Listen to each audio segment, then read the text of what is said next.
Our story unfolds in the United States on May 1st, 2011, and centers on a 32-year-old man named Jeff Hall. He was a resident of Riverside, California, whose childhood was defined by a contentious divorce and subsequent custody disputes. His first marriage to a woman named Letitia Neal produced two children, a son, Joseph, and a daughter, Shirley. Jeff and Letitia wed just 2 weeks after Joseph was born, but the marriage lasted for fewer than 2 years. It was also alleged that Letitia would use alcohol and illicit drugs while pregnant. When the two divorced, they came to an arrangement concerning custody of Joseph and Shirley. Jeff would later remarry a woman named Krista, and together they would have 3 daughters. Jeff started to notice, however, that after Joseph and Shirley visited their mother, they often came back, underfed and unkempt. Joseph, in particular, would return agitated and hostile. As he got older, Joseph seemed to adopt a perpetually combative stance. He would physically assault other children and behave aggressively toward everyone. His father called him defiant and completely unmanageable. As time passed, Joseph's violence escalated into a significant issue, and Jeff grew. Concerned that Joseph might have been subjected to abuse from Letitia's new boyfriend. Over the course of his life, Joseph underwent several psychiatric assessments, and their findings revealed some unsettling patterns. His violent and defiant conduct was characteristic of someone who had suffered abuse during their formative years, on the grounds that Joseph and Shirley appeared to be victims of neglect. Jeff was awarded full custody of them in 2004. But the economic crash in 2008 hit Jeff's finances hard. He worked as a plumber, but in the midst of the financial turmoil, he found steady work scarce. Jeff harbored some deeply distasteful views, and it was around this time in 2008 that he descended further into extremism. Jeff started to adopt Nazi ideology, and with more free time from his lack of employment, he became active in neo-Nazi organizations. He eventually rose to a leadership position within the National Socialist Movement, also known as the NSM. It was in this circle that Jeff became a prominent figure among like-minded individuals. According to people who knew him, he was a charismatic figure who was instrumental in growing the movement. He put together rallies, wore a Nazi uniform, and preached his white supremacist doctrines. He even founded his own local chapter of the NSM in Riverside. Jeff maintained that wearing a German officer's uniform was not merely for show. Rather, it was a display of his commitment to the cause and a way to prove the depth of his convictions. Jeff also regularly held organizational meetings in his home, where his son and daughter could often be seen playing nearby. He made a conscious effort to blend propaganda with a manufactured sense of community to build a strong foundation for the chapter he had established. Joseph's behavioral problems eventually led to his expulsion from multiple schools for his aggressive acts. He once stabbed a teacher with a pencil and assaulted numerous other students.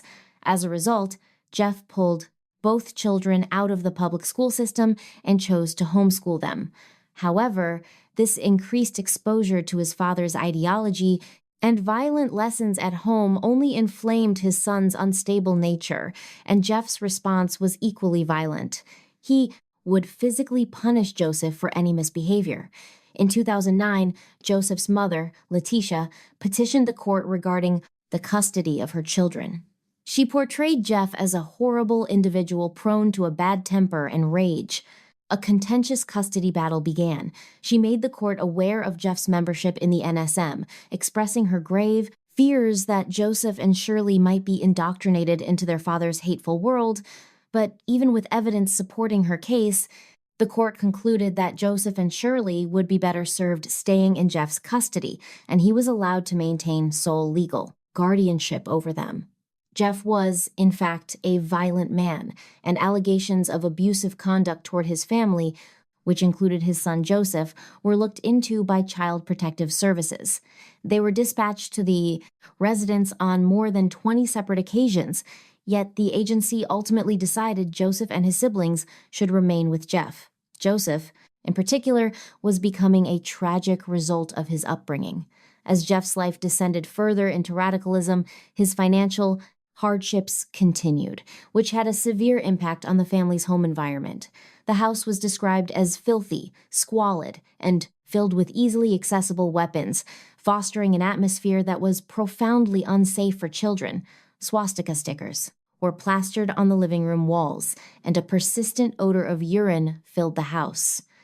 On May 1st, 2011, Jeff went to a party hosted by some of his associates. According to attendees, Jeff boasted to them about how proficient his son Joseph was with a gun, remarking on his impressively accurate aim. That evening, Jeff arrived home from the Acura's party to find he was locked out. He was forced to enter the house by climbing through a window. Once inside, Jeff fell asleep.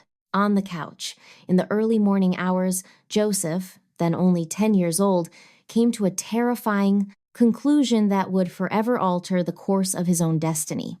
With his father asleep on the couch, undoubtedly feeling secure in his grabbing a revolver, Joseph crept towards his father, who was fast asleep. For several moments, he just stood there, looming over Jeff's sleeping form.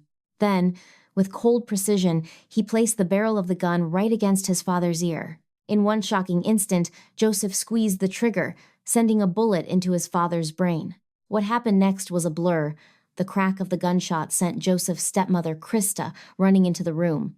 She was met with a horrific sight. Jeff, motionless on the couch, surrounded by blood, and Joseph standing right next to him. He looked at her and simply said, "I shot Dad." Krista scrambled for her phone, desperately dialing for emergency help. When police arrived moments later, Joseph was taken into custody and brought to the station for questioning. Investigators immediately pressed for a motive, and according to Joseph, killing his father was his only way out, an escape from his father's constant threats and abuse. But during that initial interview, investigators got the strange feeling Joseph didn't grasp the true gravity of what he had just done. Joseph explained to detectives that he didn't think he would face any consequences, citing an episode he'd seen of the TV show Criminal Minds. On the show, a character around his age had killed an abusive parent and gotten away with it. In another bizarre claim, he insisted he never thought the gunshot to the head would actually kill his father. Instead, he seemed to believe his dad would just wake up and finally realize the suffering he had caused his son. But some investigators wondered if Joseph was just putting on an act, playing naive when he actually knew exactly what he was doing. As the case unfolded, detectives discovered that Child Protective Services had been called to the home on 23 separate occasions in the past. It was a clear failure of the system. In the meantime, Joseph was sent to a juvenile detention center to wait for his trial. Upon his arrival, staff had to special order shoes for him because none in their supply were small enough to fit. A pair had to be brought in just for him, and one staff member reported that Joseph seemed overjoyed to receive the new shoes. He even asked a corrections officer, "When I go home, can I keep them?" While waiting for his trial, Joseph's troubling behavior continued. He threatened several other youths, telling one boy after a fight, "I'll just wait until you're asleep, and then I'm going to kill you." He was also heard using a number of racial slurs against others in the facility. It was a hateful habit many believed he had learned directly from his father. His trial began in 2013. Courtroom observers noted that Joseph sat silently beside his attorney, his face a blank mask. Even as the prosecution displayed graphic photos of his father's body, he appeared to be casually doodling in a notebook. In their arguments, prosecutors made it clear that Jeff's political beliefs and connections were irrelevant to the crime. They argued Joseph would have pulled the trigger, whether his father was a liberal or a conservative. It made absolutely no difference. When Joseph's stepmother, Krista, took the stand, she described a truly nightmarish home life. She testified about Jeff's addiction to drugs and the constant physical abuse Joseph was forced to endure. She recounted how Joseph would be violently punished for the smallest things, like making too much noise or simply being underfoot. It also came to light that just one day before the shooting, Joseph had told his younger sister he was going to end their dad's life. The defense countered by revealing that on the very night of the murder, Jeff had threatened to take down all the smoke alarms in the house. His plan, he'd said, was to set the house on fire with everyone sleeping inside a threat that terrified Joseph. Joseph's attorney argued that his client had grown up in a toxic world of violence and radical ideologies. This upbringing, he claimed, had twisted Joseph's view of reality, making him believe deadly force was a reasonable response to a threat. The defense maintained that Joseph was simply too emotionally underdeveloped to understand the finality of his actions. His lawyer put it bluntly: if you wanted to intentionally create a killer, you would raise them in a home exactly like Joseph's. Then Joseph's attorney introduced a bombshell theory that his stepmother, Krista, had manipulated the boy. He argued she was the one who pushed him to commit the murder. The motive? Jeff was cheating on her, and Joseph knew all about it. As Joseph had told an investigator, he's always on his phone, texting whenever mom's not here, and Krista was well aware of her husband's infidelity. Just hours before his death, Jeff had bombarded Krista with text messages, calling her a slew of obscene names. In those messages, he also threatened divorce right before he passed out on the couch for the final time. Phone records confirmed he'd been on a long call with his mistress, about 7 months into Joseph's detention. The boy made a startling confession to a corrections officer, claiming his stepmother, Krista, had ordered him to kill his dad. Joseph's attorney seized on this, arguing to the court that no one else in that house had a more powerful motive for murder. On the morning of the shooting, Krista initially confessed to police, telling them she was the one who had killed Jeff. She quickly recanted, however, claiming she was merely trying to shield Joseph and was not involved in Jeff's death at all. Joseph's defense attorney argued that Krista had manipulated a terrified and damaged child who depended on her as a primary parental figure. The lawyer contended she had used this young boy to commit the murder, a claim the prosecution dismissed as pure conjecture. They insisted that Joseph had acted entirely on his own, portraying him as an exceptionally dangerous youth. In 2013, Joseph was convicted of second-degree murder and received a sentence of 10 years in a juvenile correctional facility. Following this outcome, Joseph's defense lawyer advocated for his placement in a private institution that provided therapy and education. They argued this alternative to a detention center would be instrumental to his rehabilitation. This motion was ultimately denied. Krista was also taken into custody and charged. The court found her guilty of criminal neglect and the unsafe storage of a firearm. The firearm Joseph had used was a weapon Krista had carelessly left unsecured. The verdict against Joseph sparked criticism from child advocates, who maintained he lacked the capacity to truly understand the immorality of his actions. The way Joseph's interrogation was handled also drew heavy fire, specifically because he had waived his right to remain silent. Many contended that Joseph could not possibly have grasped the profound legal implications of waiving his Miranda rights during questioning. They suggested this lack of understanding could have coerced him into admitting to acts he did not commit. Several motions to appeal the sentence were filed, but the Supreme Court refused to hear them. During his time in the juvenile facility, Joseph took part in educational and therapeutic services, where he reportedly made considerable strides. In an unusual development, the prosecutor, Michael Sacchio, the same man who argued for Joseph's conviction, sought permission to see him in juvenile hall.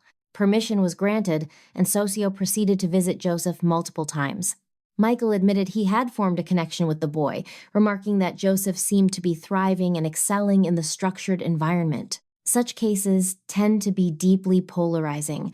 On one side, Joseph was a tragic product of his circumstances, but on the other, he still took a man's life. The heartbreaking story of Joseph Hall served as a catalyst for legal change. These reforms now mandate that minors under 16 are guaranteed a proper consultation with an attorney or guardian prior to any interrogation. It's conceivable that if Joseph had been granted these same rights, the entire outcome of his case could have been profoundly different.